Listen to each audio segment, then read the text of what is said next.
Hello friends, नमस्कार friends. आज UPPCS mains परीक्षा का शेड्यूल जारी कर दिया है। ये नोटिस आज ही आया है अभी, तो शेड्यूल जारी हो गया है और कुछ चेंजेज हुए हैं, जो बदलाव हुए हैं। आइए एक बार देखते हैं।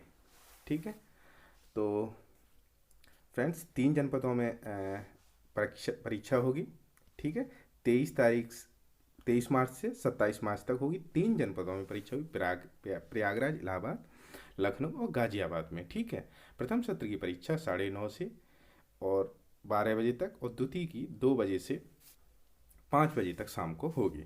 ठीक है, अब देखते हैं जो शेड्यूल है वो है 23 तारीख को हिंदी का पेपर है और निबंध का पेपर है सेकंड मीटिंग में। 24 तारीख को सामान्य अध्ययन फर्स्ट का पेपर है और शाम के टाइम सामान्य अध्ययन सेकंड का। 23, 24, 25 को क्या कहते हैं, सामान्य अध्ययन थर्ड का और शाम के टाइम सामान्य अध्ययन फोर्थ का। दोस्तों, जो क्या कहते हैं 26 तारीख है, उस दिन पेपर नहीं है। ठीक है, ध्यान रखिए, 26 तारीख को पेपर नहीं है। फिर 27 को है ऑप्शनल सब्जेक्ट का। 27 तारीख को ऑप्शनल है, 26 तारीख की छुट्टी है, तो अपना रिवाइज करना।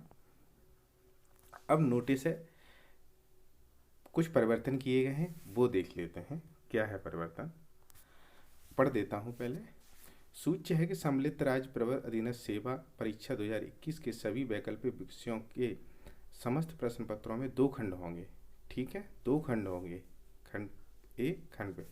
तो इसमें से खंड ए से प्रश्न संख्या ए व खंड 2 से प्रश्न संख्या 5 अभ्यर्थी को हल करना अनिवार्य है, तथा हिंदी, उर्दू व संस्कृत भाषा साहित्य के दोनों प्रश्न पत्रों में विशेष अनुदेश संबंधित विषय की भाषा के साथ साथ अंग्रेजी भाषा में भी अंकित किए जाएंगे।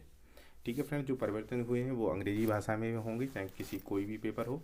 अब हुआ क्या है ये देख लीजिए। खंड ए में फ्रेंड्स जो प्रश्न संख्या 1, तो मतलब ये है, इनका कहने का मतलब ये है कि जो खंड ए होगा उसमें 4 क्वेश्चन होंगे, तो पहला करना अनिवार्य है। ठीक है, और फिर जो खंड खा होगा, खंड 2 या खंड 2 कह लीजिए, खंड 2 में 4 क्वेश्चन होंगे, तो 5, 6, 7, 8, तो 5वां क्वेश्चन करना जरूरी है।